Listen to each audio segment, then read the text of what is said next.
पण इंडियामध्ये जर बघितलं तर 15 लक्ष रुग्ण ऍव्हरेज दरवर्षी टोबॅको रिलेटेड डेथ्सनी जातात. म्हणजे जवळजवळ त्याचं पर डे 96 पर डे असं सब डिव्हिजन येतं. लोकांचं म्हणणं e cigarette is not harmful, पण नाही, तिचे तेवढेच साईड इफेक्ट जे आपण नॉर्मल सिगार ओढतो, यात काही वाद नाही बाबा. स्मोकिंग केल्यानंतर आपलं थोडं टेन्शन कमी होतं, हा अत्यंत गैरसमज आहे ह्याच्यातला. अल्कोहोल आणि स्मोकिंग जर एकत्र घेतलं तर त्याचे साईड इफेक्ट असतात जे स्मोकिंगचे ते डबल होत. ही जी मॅच आहे आयुष्याची, जीवनाची, हे आपण स्वतःच खेळायचे असते. त्याला कोणीही तुमच्या बरोबर येत नसतं. हे प्रत्येकाने जागरूक राहून मनाशी खूणगाठ बांधून त्याच्यामध्ये लक्ष दिलं गेलं पाहिजे, तरच तुम्ही त्याच्यातनं बाहेर पडा.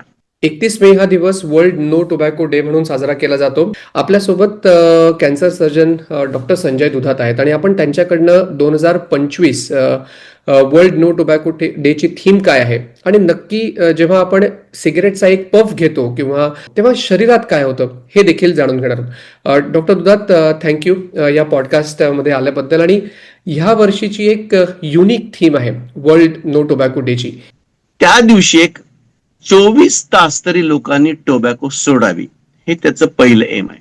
दुसरी गोष्ट म्हणजे टोबॅको रिड्यूस करून त्याच्यापासून होणारे जे दुर्धर क्रॉनिक आजार आहेत त्याला आळा कसा घालता येईल आणि तिथून आपण त्याच्यापासून होणाऱ्या मृत्यूचं प्रमाण आपण कसं कमी करू शकू, हा दुसरा आहे. आणि तिसरा जो आहे आणि जो आता त्याची थीम पण आहे आता, अनमास्किंग द अपील. म्हणजे त्यांना थोडक्यात हे असं सांगायचंय की तरुणांना तंबाखूच्या उद्योगाच्या प्रभावापासून संरक्षण देणे. म्हणजे ते स्ट्रायकिंग ऍडव्हर्टाइजमेंट जे करतात की ज्या टॅक्टिक्स आहेत त्यांच्या, आपण ज्याला म्हणतो ना प्रॉडक्ट सेल करण्यासाठी, त्याला आपल्याला तरुणांना त्याच्यापासून कसं संरक्षण देता येईल आणि तंबाखू मुक्त भविष्याला प्रोत्साहन देणे, ही आपली या वर्षाची थीम आहे. इंडियामध्ये तुम्ही जर बघितलात, it is a second manufacturer as well as the producer of the tobacco. आता हे एवढं सगळं असताना आपल्याकडे एवढा जो आपल्याकडं त्याचा बिझनेस आहे, त्याचा प्रादुर्भाव आहे, तर त्याच्यासाठी आपल्याला कसं त्याला कंट्रोल करता येईल म्हणून ते जगामध्ये WHO चालू केलेल्या दरवर्षी थीम असतात. तर यावर्षी ही थीम आहे की इंडस्ट्रीमधून जे प्रोडक्ट्स येतात आणि आता ती प्रोडक्ट सेल कशी करायची, मग you have to have some attraction out of it. मग त्याच्यासाठी त्यापासून आपण सगळ्या लोकांना आणि एस्पेशली तरुण पिढीला आपण कसं परावृत्त करू शकू, हा त्याच्यातला उद्देश आहे. पण सर, तुम्ही म्हणालात की अट्रॅक्शन तरुण पिढीला करा किंवा एक मिसलिडिंग करा. काही दिवसांपूर्वीच बॉलिवूडच्या 3 मोठ्या ऍक्टर्सना नोटीस पाठवली होती. तुम्ही ती ऍड पाहिली असेल. ते एका प्रोडक्टची ऍड करतात. अशा प्रकारचे बॉलिवूड सेलिब्रिटीज ज्यांना फॅन फॉलोईंग खूप आहे, ज्यांचं इन्फ्लुएन्स लोकांवरती खूप आहे, मग एका ठिकाणी आपण असे डेट साजरे करतोय ज्या ठिकाणी आपण त्यांना कमी करायचा प्रयत्न करतोय, दुसरीकडे या मिसलिडिंग ऍडव्हर्टाइजमेंट्स येतातच आहेत आणि त्या चुकीच्या, माझं असं म्हणणं ते चुकीच्या आहेत आणि त्या सर्वार्थाने त्या बंद केल्या पाहिजेत. आणि मला तर वाटतं ज्यांच्या थ्रू ज्या होतात त्यांनीच पहिल्यांदा त्याला नाही म्हटलं पाहिजे, असं माझं म्हणणं आहे. कारण आज तरुण पिढी या तंबाखू आणि तंबाखूचे जे प्रोडक्ट्स आहेत त्याच्याकडे एवढी उत्पादन, एवढी आकर्षिली गेलेली, आणि एस्पेशली तरुण पिढी बघा कॉलेजमधली, आणि त्यांना जर आपण मिसलीड केलं किंवा तर किती दूरगामी परिणाम आपल्याला बघायला मिळतील, हे फार महत्वाचं आहे. पण जेव्हा तंबाखू आपण गालामध्ये ठेवतो किंवा एखादा सिगरेटचा पफ घेतो तेव्हा शरीरात काय होतं, हे एक इंटरेस्टिंग आस्पेक्ट आहे, मला तुमच्याकडनं जाणून घ्यायचं आहे.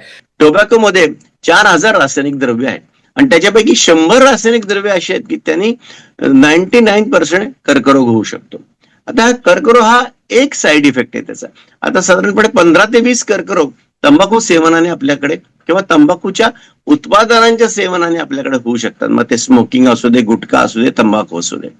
पण ते खाताना एक लक्षात घ्या, निकोटीन जो त्याच्यातला पदार्थ आहे त्यांनी उत्तेजित माणूस होतो असं म्हणतात, पण त्याच्यामुळं त्याचं ते ॲडिक्शन लागतं त्यांना आणि ते त्याचं सेवन करत राहतात. हा एकच त्यातला महत्वाचा मुद्दा आहे. आणि एकदा ॲडिक्शन लागलं की ती सवय लागते आणि तुम्ही ते कंटिन्युअस घेत राहतात. आता हा एक भाग झाला. आणि तंबाखू जर रोज घेतली किंवा स्मोकिंग जर रोज केलं तर शरीरावर त्याचे आपल्याला क्रॉनिक इफेक्ट्स नंतर इफेक्ट्स दिसायला सुरुवात होतात. मग लंग मध्ये गेल्यानंतर तुम्हाला लक्षात आलं असेल स्मोकर्स कफ आपण ऐकला असेल तो स्मोकर कफ तो एक सुरुवात होते आणि त्याच्यामुळे क्रॉनिक लंग डॅमेज सुरुवात होतो. भले तुम्हाला कॅन्सर होणार नाही पण अस्थमाला कंडिशन्स होतील, ब्रॉन्कायटिस होऊ शकतो किंवा तुम्हाला COPD chronic obstructive pulmonary disease अशा प्रकारच्या गोष्टी होऊ शकतात. हार्टवर सुद्धा त्याचा इफेक्ट आहे. निकोटीन स्पाझम तुम्ही ऐकलं असेल सगळ्यांनी की कधी कधी अक्यूट हार्ट अटॅक निकोटीन स्पाझम ज्याला म्हणतो ते होऊ शकतात असं सुद्धा त्याच्यात जाणवतं. त्याच्यानंतर करोनरी हार्ट डिसीज खूप वाढलेला आहे आणि त्याचं पर्सेंटेज पण खूप आहे आणि त्याच्यामुळे होणाऱ्या डेथ्स कार्डिओव्हॅस्क्युलर बिकॉज ऑफ टोबॅको ते सुद्धा खूप जास्त आहे. त्याच्यानंतर पॅरालिसिस लकवा ज्याला आपण म्हणतो तसं सुद्धा आपल्या धमन्यांवर त्याचा परिणाम होतो आणि त्याच्यामुळं पॅरालिसिस होण्याची दाट शक्यता असते. कर्करोग तर आहेतच, नंतर आपल्या रिप्रोडक्टिव्ह सिस्टीम म्हणजे आपली जी प्रजनन संस्था आहे त्याच्यावर सुद्धा त्याचा परिणाम दिसून येतो हळूहळू. आणि पुरुषांमध्ये नपुंसकता, पुरुषांमध्ये स्पर्म डॅमेज ज्याला आपण म्हणतो शुक्राणूंची प्रजनन करण्याची अकार्यक्षमता. त्याच्यानंतर स्त्रियांमध्ये गर्भधारणा न होणे, गर्भधारण अबॉर्शन्स गर्भपात होणे, वारंवार गर्भपात होणे, ॲबनॉर्मल बेबी अशा अनेक गोष्टी रिप्रोडक्टिव्ह सिस्टीम मध्ये सुद्धा होऊ शकतात. बोनची म्हणजे आपण हाडांची ठिसूळता अतिशय वाढते टोबॅकोमुळे, त्याच्यामुळं बोन अस्थिर होण्याची शक्यता असते. तसेच पायावर होणारे गँग्रीन की जेणेकरून ज्या त्या ब्लड वेसल्स असतात, धमन्या असतात त्या ब्लॉक होतात आणि मग गँग्रीन होतं आणि पाय काढायला लागतो. तर हे असे अनेक साईड इफेक्ट आपल्याला तुम्हाला टोबॅकोमुळे इंटरनल डॅमेजमुळे होऊ शकतात. आता तुम्हाला सांगतो आपल्याकडे युरिनरी ब्लॅडर कॅन्सर एक 15 वर्षापूर्वी एवढा कॉमन नव्हता, पण आता स्मोकिंगमुळे तो अतिशय कॉमन झालेला आहे. बऱ्यापैकी केसेस आपल्याला जाणवतात मूत्राशयाच्या कॅन्सरमध्ये. तर असे अनेक रोग एकमेकाला एक लिंक होत गेलेले आहेत आणि टोबॅको हे अत्यंत स्ट्रॉंग रिझन आहे. मी तर तुम्हाला सांगतो सर्व प्रकारची टोबॅको जर बंद केली टोटली आणि अल्कोहोल तर आपण जवळजवळ 40 ते 50% कॅन्सरवर विजय मिळवू शकतो. And this is a very high percentage. आणि केवढे डेथ रेट्स आपण थांबवू शकतो. आज तुम्ही डेथ टोल जर बघितला टोबॅकोचा तर आपल्याकडे साधारणपणे 15 लक्ष मृत्यू हे टोबॅको रिलेटेड डेथ्सनी होतात इंडियामध्ये. आज आपण इंडियाच उदाहरण घेऊ, ग्लोबली तर खूप आहेत सगळ्या गोष्टी, पण इंडियामध्ये जर बघितलं तर 15 लक्ष रुग्ण ऍव्हरेज दरवर्षी टोबॅको रिलेटेड डेथ्सनी जातात. म्हणजे जवळजवळ त्याचं पर डे 96 पर डे असं सब डिव्हिजन येतं. अशा डेथ्स आपल्याला बघायला मिळतात. सर, मी तुम्हाला स्मोकर्स कफ बद्दल विचारणारच होतो, कारण स्मोकर जेव्हा खोकतात तेव्हा एक विचित्र आवाज येतो, वेगळा आवाज येतो. हा काय प्रकार आहे? म्हणजे याच्याबद्दल लोकांना जास्त माहिती आहे का? कारण कसं आहे, स्मोकिंग परसिस्टन्स केल्यानंतर ना थोडासा होर्सनेस ऑफ व्हॉइस ज्याला आपण घोगरा आवाज असं म्हणतो तो नॉर्मल येतो. कारण जे तुम्ही इनहेल करता ते व्होकल कॉर्डच्या थ्रू सगळं खाली जातं, बरोबर आहे. तर त्याच्यावर पण त्याचा साईड इफेक्ट असतो. तर तो घोगरा आवाज जो येतो आणि मग त्यांना एक आतमध्ये ब्रॉन्कायटिस इन्फ्लमेशन होतं स्मोकर त्या धुरामुळे आणि त्याचा सारखा कफ किंवा आपण एखादा बघितलं ना, आपण ओला खोकला असतो बघा, आणि तसा सेम तो ब्रॉन्कायटिस त्यांना स्मोकर्स ब्रॉन्कायटिस पण असं त्याला म्हणतात. तर तो तयार होतो आणि असं जर परसिस्टंट डॅमेज झालं तर मग त्याची फुफ्फुसाच्या कॅन्सरमध्ये त्याचे कन्व्हर्जन होतं. तर हा स्मोकर्स कप तुम्हाला इमिजिएटली लक्षात येईल. क्रॉनिक स्मोकर नुसता आवाज आणि तो खोकला की 2 मिनिटात कळतं this is tobacco man. It is very clear cut observation. तुम्हाला काही पॅटर्न असं काही गेल्या काही वर्षात बदललाय का, किंवा टोबॅको यूज मुळे दिसलाय का? आपण इंडियामध्ये ई सिगारेट बॅन केलेली आपण, यात काही वादच नाही, कारण त्याच्यात निकोटीनचं प्रमाण खूप हाय असतं. लोकांचं म्हणणं e cigarette is not harmful, पण नाही, तिचे तेवढेच साईड इफेक्ट जे आपण नॉर्मल सिगार ओढतो यात काही वाद नाहीये. आणि एस्पेशली कॉर्पोरेट वर्ल्ड आपण जे बघतो सगळं यंग मुलं सगळी कॉर्पोरेट्समध्ये कामाचा ताण सहन होत नाही, मग मध्येच पटकन येऊन स्मोकिंग करून जायचं आणि त्यांनी विचारधारणा अशी होते की नाही बाबा स्मोकिंग केल्यानंतर आपलं थोडं टेन्शन कमी होतं. हा अत्यंत गैरसमज आहे ह्याच्यातला आणि अशा पद्धतीने तरुणाईमध्ये हे सगळं वाढत चाललंय. हा पॅटर्न फार महत्वाचा आहे. इनफॅक्ट ऍडल्टमध्ये आता थोडं प्रमाण त्याचं कमी होतंय. लोकांना ती स्मोकिंग सोडायची इच्छा होतीये, पण कारण का तर ते मॅच्युअर झालेले असतात, कारण सगळे त्यांनी ते गोष्टी सर्कमस्टन्सेस बघितलेले असतात आणि मग नंतर त्यांना सोडायची इच्छा होते. पण तरुणाईमध्ये एक जोश असतो आणि बऱ्याच वेळा तंबाखूची जी किंवा स्मोकिंगची जी आपल्याला आवड तयार होते याची कारणच वेगळी बऱ्याच वेळा. एक तर फॅशन म्हणून एक घेतात, दुसरी स्टाईल. गोष्ट म्हणजे स्ट्रेस रिलिव्हर म्हणून घेतात, आणि तिसरी गोष्ट म्हणजे आपले मित्र घेतात मग आपण घ्यायला काय हरकत आहे. काही लोक त्या स्टाईल अशा म्हणून हे तीन पितात. स्टाईल म्हणून, दॅट इज फॅशन आपण म्हणतो, स्टाईल. तर ते असा प्रकार येतो कॉलेजमध्ये. आणि म्हणून मी नेहमी सांगतो की आपण या गोष्टी कॉलेजमध्ये कॉन्स्टंट बंबार्ड कराव्यात, एस्पेशली 11वी-12वी पासून की ज्यांना घ्या. आणि इनफॅक्ट तुम्ही जर बघितलं तर स्मोकिंग किंवा तंबाखूचं व्यसन वय वर्ष 12 पासून वाढते. आणि तुम्ही बघाल की आपल्याकडं तंबाखू आणि तंबाखूची उत्पादनं खाणारे किती लोक आहेत, अराउंड 29 crores. ही त्याची पर्सेंटेज इज व्हेरी हाय. म्हणजे 30 crores हे ऍव्हरेज धरलंय बरं का मी. कदाचित ते 40 पण असू शकेल, कारण आता ज्या पद्धतीने ते वाढतंय आणि जितकं आपण अपोज करतोय तितकं त्याला ते कमी न होता त्या प्रमाणात आपण जास्त होतंय, आणि त्याला परत दारूचं व्यसन ऍड झालेलं आहे. अल्कोहोल आणि स्मोकिंग जर एकत्र घेतलं, म्हणजे रोज घेतलं किंवा त्याचं सेवन हे नेहमीचं असेल एकत्र, तर त्याचे साईड इफेक्ट असतात जे स्मोकिंगचे ते डबल होतात. तर त्याच्यामुळं दारू आणि स्मोकिंग हे दोन्हीचही स्टाईल हे आपल्या तरुणाईमध्ये आहे. आणि स्मोकिंग आणि अल्कोहोल जर एकत्र ठेवलं तर त्याचे साईड इफेक्ट डबल ट्रिपल होतात.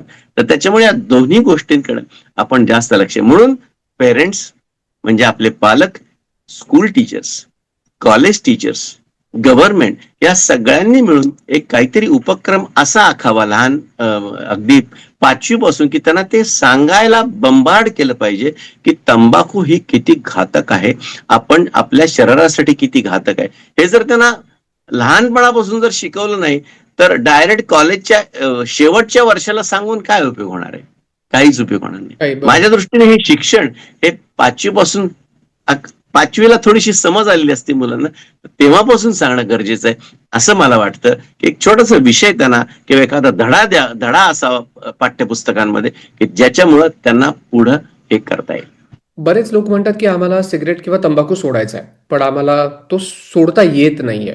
त्याची अर्ज कमी होत नाहीये, किंवा तो नाही झालं तर आम्हाला काहीतरी विथड्रॉवल सिम्पटम्स येतात आणि त्रास होतो. बरोबर. मग काही अशा टिप्स आहेत का, किंवा तुमच्याकडे काही लोक आलेत का की आम्हाला हे सोडायचं आहे, तुम्ही त्यांना कसं सांगता, काय सांगता, काय करा, काय कसं सांगता तुम्ही त्यांना?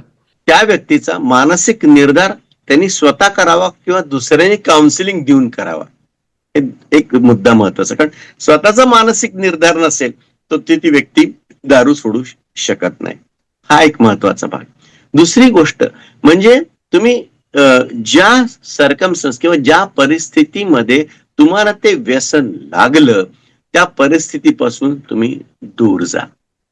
तिसरी गोष्ट, आता लोक घाबरतात का, कारण विड्रॉवल सिम्पटम्स येतात म्हणून. त्यालाही घाबरण्याचं कारण नाही, कारण विड्रॉवल सिम्पटम्स जरी आले तरी ते काही घातक नसतात. त्याला चांगल्या प्रकारे आपल्याला तोंड देता येतं.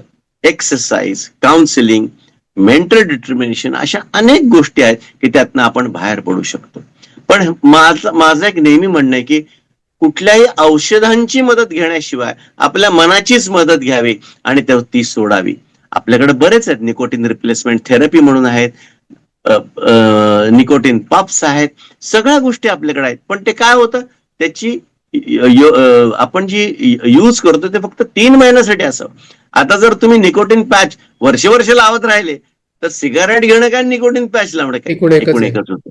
तर त्याच्यामुळं त्याची एक लिमिटेड व्हॅल्यू आहे.